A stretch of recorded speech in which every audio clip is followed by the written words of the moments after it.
2011 ஆண்டு இந்திய கிரிக்கெட் அணி உலகக்கோப்பையை இரண்டாம் முறையாக கைப்பற்றிய காலகட்டம். இந்திய அணி வீரர்கள் ஏர்போர்ட்டில் வந்து இறங்கினர். அவர்களை பார்க்க ஏராளமான ரசிகர்கள் திரண்டிருந்தனர். கூட்டத்தில் ஒரு சிறுவன் MS தோனியை சந்திக்க முண்டியடித்தான். அவரிடம் அவன் புகைப்படம் எடுத்துக்கொள்ளவோ ஆட்டோகிராஃப் வாங்கவோ விரும்பவில்லை. மாறாக ஒரு கேள்வியை தோனியிடம் கேட்டான். நான் வாழ்க்கையில் வெற்றி பெற என்ன செய்ய வேண்டும் என்பதே அந்த கேள்வி.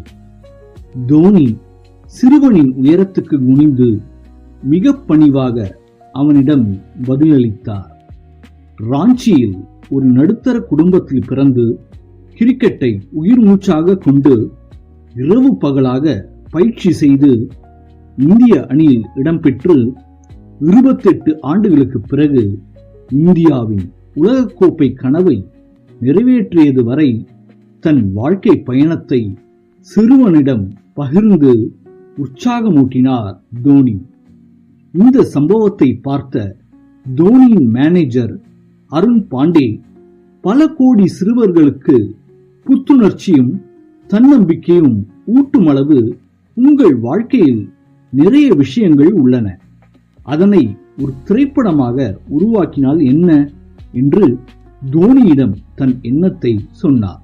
பொதுவாக தன் தனிப்பட்ட வாழ்க்கை குறித்து வெளி உலகில் அதிகம் பகிர தயக்கம் காட்டும் MS தோனி தன் மேனேஜரின் கருத்தில் உள்ள நியாயத்தை உணர்ந்து அதற்கு சம்மதித்தார்.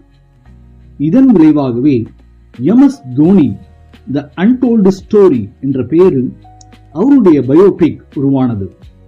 இப்படம் 2016 வெளிவந்து 200 கோடி ரூபாய்க்கு மேல் வசூல் செய்து சாதனை புரிந்தது.